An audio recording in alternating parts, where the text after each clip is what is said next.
Eskiz bölümünün 3-cü sabagı. Бұл сабақта біз мынадай машина деталдарын сызып үйренетін боламыз. Ең әуелі біз сыртқы диаметрі 150 және диаметрі 86 болатын екі шеңберді сызып аламыз. Ол үшін SolidWorks программасында мынадай жаңа терезе ашу бөліміне өтеміз. Өткенде бізге жеке детал ретінде сызатын мынауған басамыз. Окей дейміз. Ішіне кіреді. Ең әуелі мен өзіме қажетті, өзіме ұнайтын фонды таңдап алам. Ақ түсті фон алдым. Және үш жазықтықтың біреуін таңдайтын боламыз. Мысалы, маған осы үстіңгі жазықтық керек. Ол үшін жазықтықты бір басамыз. Мына жерде скетч деген шығады, эскиз деп шығады. Басамыз. Енді шеңберді таңдап аламыз. Бұлай тұруы мүмкін сіздерде. Скетч дегенді таңдап, мына жерде шеңберді аламыз. Шеңберді алып, осы негізгі центрді бір рет басамыз. Бастық, және ақырын тартсаңыздар болады міне. Кез келген өлшем жарай береді. Осындай мөлшері бізде 150 болатын міне жері қойдық. Және екінші өлшемді сызамыз. Міне ақырын жақындассаңыздар, белгілі бір знак шығатын болады. Міне қараңыздар, сары шықты. Ақырын тартамыз. Бұны да қойдық. Мына жерде қарасаңыздар, сыртқы диаметрі 150, ішкі диаметрі 86. Сыртқы диаметрі 150, ішкі диаметрі 86. Смарт өлшемге кіреміз, яғни автоматты түрде өлшемді жазатын. Таңдадық, және өзімізге қажетті пішінді таңдаймыз. Таңдадық, не сызықты. Мына жерде бізде диаметрі 150 болатын. Ақырын өзіңізге қажетті, өзіңізге ұнаған бір жерді бассаңыздар, міне өлшем шығады. Мына жерге 150 тересіздер, Enter басасыздар. Қараңыздар, 150. Мына жерге де солай, ішкі диаметр таңдайсыз.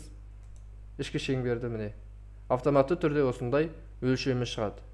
Бізге өзімізге қажетті болған өлшем түрін жазамыз. Ол үшін тышқанның, мышқаның сол жағын бір рет басамыз. Бұл жерде өлшем 86. Окей дедік. Кірдік. Ендігі бізге керек. Ішкі шеңбер үзік сызықпен сызылған бізде. Ескейт басып шығамыз. Үзік сызыққа айландырамыз. Үзік сызыққа айландыру үшін бізде өстік сызыққа. Сызықты бір рет бассақ, маңдайынан мынадай белгі шығады бізде. Мынаны таңдаймыз. Я болмаса, мына жерден осылай ауыстыра аласыздар. Бізге қажетті, үнемі қолданылатын жылдам әрі оңай жолы осы. Басамыз, үзік сызық пайда болды. Ендігі кезекте біз сыртқы 6 шеңберді сызып алайық.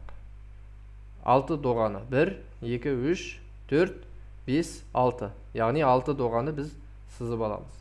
Ол үшін шеңберді таңдадық. Ақырын жылжытып, мынау тұсынан алып келсек, белгі шығады өзімізде. Қараңыздар. 4 бұрышынан осындай сары міне қараңыздар. 4 бұрышынан да сіз сыза аласыз. Біз мына бұрыштан сызамыз қазір.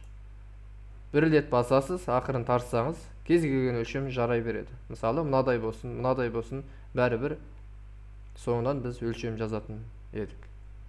Таңдадық, басамыз. Өлшемі бізде диаметр қанша? Радиусы 20, яғни диаметрі 40 деген сөз. Диаметрі 40. Enter басамыз. Қараңыздар, шеңбер сызылды. Енді осыны массив жасау керек, айландыру керек. Ол үшін бізде мынадай бөлім, эскиз бөлімі, яғни скетч. Бұл жерде мынадай бассаңыздар, мынаны таңдайсыздар. Шеңберді бір рет бассаңыздар, мынадай қазір 4 дана шығып тұр.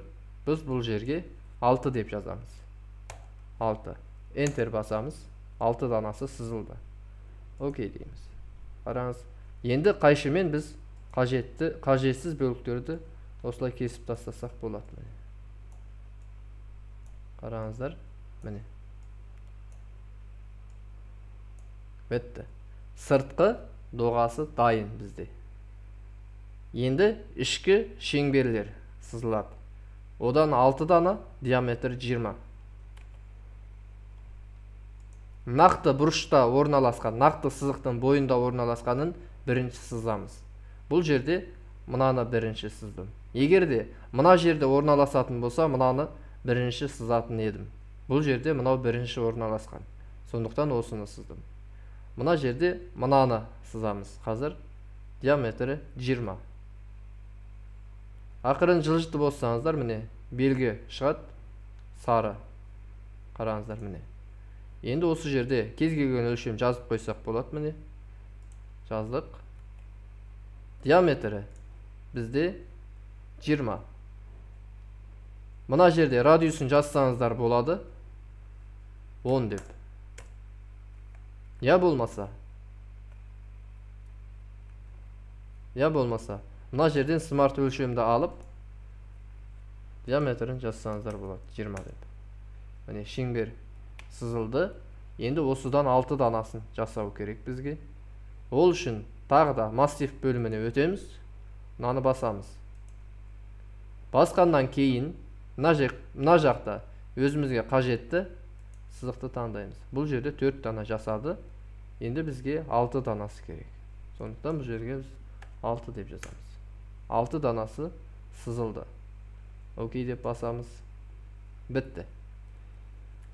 Ең соңында бізге қажетті ішіндегі куб, яғни 4 бұрышы да бірдей. Фигураны сызамыз. Текшені. Мынамен бұлай сызсаңыздар болады. Міне. Осы жерде мүмкін сізде осылай тұруы мүмкін. Кіре бересіз, ішінде мынаны таңдайсыз. Міне центрден тартады. Центрді белгілейміз. Ақырын жылжытсаңыздар, осылай кез келген бағытқа. Мысалы, мен бұлай жылжытайын. Тура осылай міне. Қойдық. Бітті. Енді өлшемін жазамыз. Өлшемін жазбас бұрын екі қабырғаны біз тең деп белгілейміз. Мына қабырғаны басамыз бір. Сосын контролды басып тұрып тағы белгілесеңіз болады. Екі қабырға белгіленді. Бұл болғасын мына жерде тең дегенді басамыз. Автоматты түрде мынадай терезе ашылады. Соның ішінде тең дегенді басамыз. Я болмаса, екі қабырғаны контролды басып тұрып белгіледік. Мына жерде осындай терезе ашылады автоматты түрде. Бұл жерде тең дегенді бассаңыз болады. Тең дегенді бастық, бізде форма шықты. Енді өлшемді жазамыз. Өлшемі бізде 30. Яғни біреуіне жазсақ, қалғаны 30 болады деген сөз. 30 дейміз, бітті. Енді қарап отырсаңыздар, бұл кәдімгі ромбы сияқты орналасқан, мына жаққа және мына жаққа орналасқан. Бізде сызығымыз қисық тұр. Міне анық. Сондықтан мына сызықты бір басамыз. Басқаннан кейін мына жерде мынадай белгіше шығады. Я болмаса мына жақта да тұр. Vertical дейді. Vertical дегенді басамыз. Vertical басамыз. Қайтадан бір түсіндірейін. Сызықты бір басамыз. Мына жерде мынадай ашылады. Басамыз. Бітті. Бізде сызба сызылып болды. Яғни біздің сызбамыз шықты. Енді осыларды сіз негізгі бұл үзік сызықтар керек емес. Бізге нақты сызықтар керек. Сонымен бізде сызба сызылып болды. Біткесін ақырын шығып кетсеңіздер болады. Міне. Бұл жерде тағы бір түсіндіре кететін нәрсе, сіздерде бетіңіз, мынау сызықтарыңыз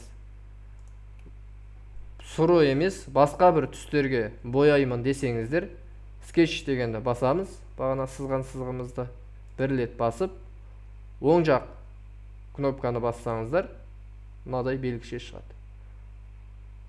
төмен қарай түсіреміз. Түсіргенде бізде не скетч деп тұр. Яғни сызықтың бояуы. Бізде қызылға қойсақ болады. Міне осылай біздің сызығымыздың шынын түсін өзгерте аламыз. Сонымен бізде эскиз бөлімінің 3-ші сабағы бітті. Назар қойып көргендеріңізге рахмет. Сау болыңыздар.